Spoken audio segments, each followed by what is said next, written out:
Telugu Mojo ప్రేక్షకులకి నమస్తే. After small gap boss is back. చివరిగా నా కొలిగ్ పోస్ట్ చేసిన వీడియో కింద కాఫీ ఇన్ఫర్మేషన్ అంటూ కామెంట్ పెట్టారు. మీకు బాగా గుర్తు ఉండి ఉంటుంది అనుకుంటున్నాను. అవును, నాతో పాటు మీకు కూడా తెలియని విషయం ఒకటి చెబుతాను, వింటారా? మన వీపు మనకు కనిపించదు అనే సామెత ఒకటి ఉంటుంది. మీలో అందరికీ తెలుసు ఈ సామెత. నిజానికి మన వీపు మనకు కనిపించదు అని ఎందుకంటారో తెలుసా? నిజానికి చెప్పాలంటే అది మనం వెనక్కి తిరిగి చూసుకుంటే మనకు కనిపిస్తుంది. కానీ మనం గట్టిగా వెనక్కి తిరిగి చూసుకుంటే మెడలు విరిగి చస్తాము అని గమనించి సింపుల్గా మన వీపు మనకు కనిపించదు అని చెప్పారు మన పెద్దలు. ఇదంతా ఎందుకు చెబుతున్నానంటే, కాఫీ తాగాక కాఫీ కప్పు రోడ్డు మీద పడేస్తాం, అరటిపండు తిన్నాక అరటి తొక్క కూడా రోడ్డు మీదనే పడేస్తాం. ఇదంతా పక్కన పెట్టండి. సిగరెట్ తాగాక సిగరెట్ పీక బరువే, బీర్ తాగాక బీర్ బాటిల్ బరువే. అందుకే మనకు నచ్చిన ప్లేస్లో పడేసి హ్యాపీగా ఇంటికి వెళ్ళేసి ఇంట్లో క్లీన్ చేసుకొని పడుకొని నిద్రపోతాం. ఎందుకు ఇలా చేస్తున్నావు అని ఎవడైనా ప్రశ్నిస్తే, నేనొక్కడినే చేస్తున్నానా, పక్క వాళ్ళు కూడా చేస్తున్నారు కదా అని సొల్లు కబులు చెబుతాం. కారణం ఏమై ఉంటుంది? కానీ ఒక్క విషయం భయ్యా, మీలో నేను చెత్తను రోడ్డు మీద వేయలేదు, చెత్త బుట్టలోనే వేశాను అని చెప్పేవాళ్ళు ఒక్కడైనా ఉంటాడా? ఉండడు. మన బ్యాడ్ లక్ ఏంటంటే, ఆల్రెడీ తెలిసిన విషయాన్ని మనం వింటే, బొంగు నువ్వు చెప్పేదేంటి, నాకు ఆ విషయం ముందే తెలుసు అని అంటాం. ఇదే మన పిచ్చి. స్వచ్ఛ భారత్ ట్యాక్స్ అంటూ ట్యాక్సుల మీద ట్యాక్సులు వేసి దొబ్బుతున్నారు. బ్రదర్, దయచేసి మనం చెత్తను రోడ్డు మీద పడేయకుండా చెత్త బుట్టల్లోనే పడేద్దాం. నా వంతు బాధ్యతగా నేను మిమ్మల్ని కోరుకునేది ఇదొక్కటే.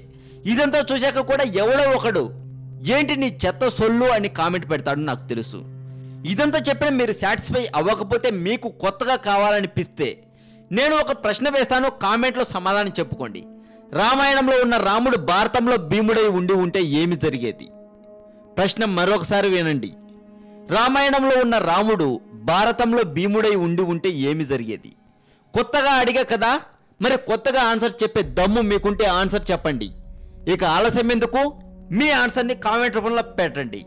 ఇక ఈరోజు టాపిక్లోకి వెళ్దాం. హైదరాబాద్లోని 10 హంటెడ్ ప్రదేశాల గురించి మనం ఇప్పుడు తెలుసుకుందాం. నెంబర్ 1, రవీంద్రనగర్. 2012వ సంవత్సరం హైదరాబాద్లోని రవీంద్రనగర్ కాలనీలో అతీత శక్తులు ఉన్నాయనే పుకార్లు చుట్టుపక్కల ప్రాంతాలన్నిటినీ భయభ్రాంతులకు గురి చేశాయి. అందరూ ఇంటి గోడలపై, తలుపులపై వారి వారి మతాలకు సంబంధించిన మంత్రాలను వ్రాశారు. అలా వ్రాయని వారు దెయ్యం సమక్షంలో ఆత్మహత్య చేసుకున్నారని చెబుతూ ఉంటారు. ఇక్కడ అతీత శక్తులు ఏర్పడడానికి కారణం దైవ కోపం యొక్క ఒక రూపం అని స్థానికుల కథనం.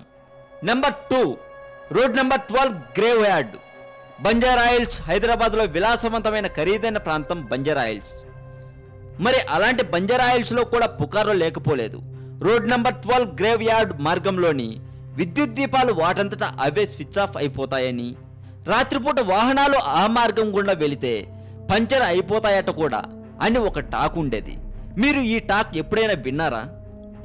Number 3, Khairatabad science college. ఖైరతాబాద్లోని సైన్స్ కాలేజీలో ఈ కాలేజీని ప్రస్తుతం ఉపయోగించడం లేదు. ప్రస్తుతం ఒక హంటెడ్ ప్రదేశంగా గుర్తించబడింది ఈ కాలేజ్. సైన్స్ ల్యాబ్లో చనిపోయిన శవాల మీద పరిశోధనలు చేస్తున్నప్పుడు ఏమైనా శవం లేచొచ్చిందో లేక ఏదైనా జరిగిందో తెలియదు, కానీ ఇక్కడికైతే ఎవ్వరూ రారు. కాలేజీ వాచ్మెన్ లోనికి పోవడానికి ప్రయత్నించారట. అతని చావు కూడా ఇప్పటికీ మిస్టరీగానే మిగిలింది అని సమాచారం. Number 4, Uppal stadium. Uppal stadium కూడా ఆ నోట ఈ నోట పడి చివరికి భయానక ప్రదేశాల జాబితాలోకి చేరిందండి. అక్కడి సిబ్బంది మరియు ప్రేక్షకులు స్టేడియంలోని లైట్ లేని కారిడార్లో నల్లటి దుస్తులు ధరించిన ఒక వింతైన ఆకారాన్ని చూశారని, ఆ తర్వాత అక్కడి నుంచి మాయమైపోయిందని చెబుతూ ఉంటారు. మరి ఇదంతా ఎంతవరకు నిజమో తెలియదు. Number 5, Shamshabad airport. హైదరాబాద్కి గర్వకారణం. సుమారు 5,000 ఎకరాల్లో నిర్మించిన ఈ ఎయిర్పోర్ట్ అతీత శక్తులకు నిలయంగా మారిందట.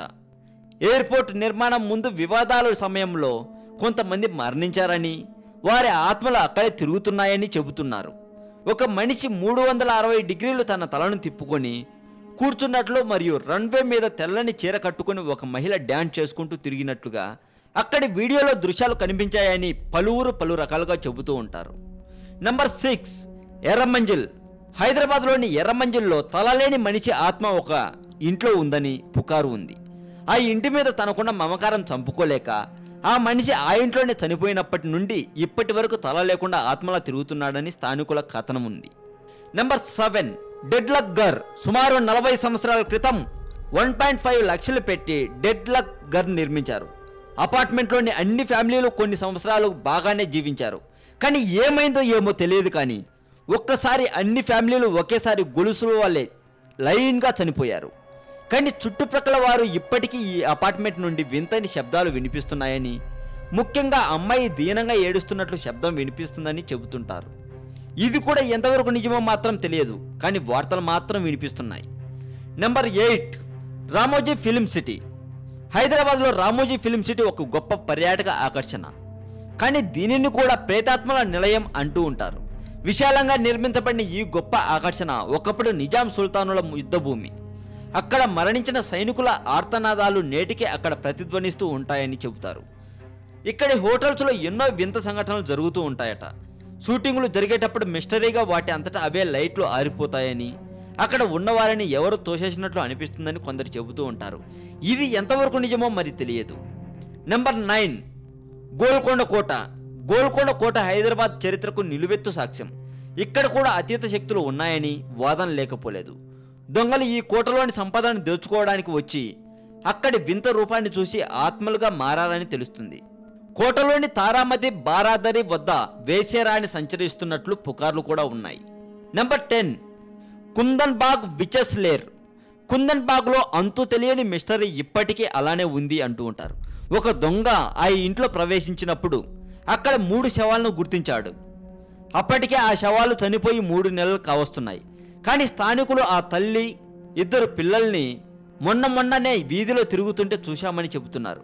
రాత్రిపూట ఆ ఇంటి చుట్టూ ఎవరో క్యాండిల్ పట్టుకుని తిరుగుతుంటారని, ఆ ఇంటి వరండాలో రక్తపు బాటిలు దొరుకుతాయని పుకారు కూడా ఉందండి.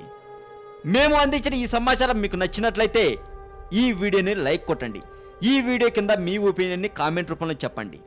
మరింత ఇలాంటి సమాచారం తెలుసుకోవాలని మీకుంటే సబ్స్క్రైబ్ చేయడం మాత్రం మర్చిపోకండి. Telugu Mojo channel.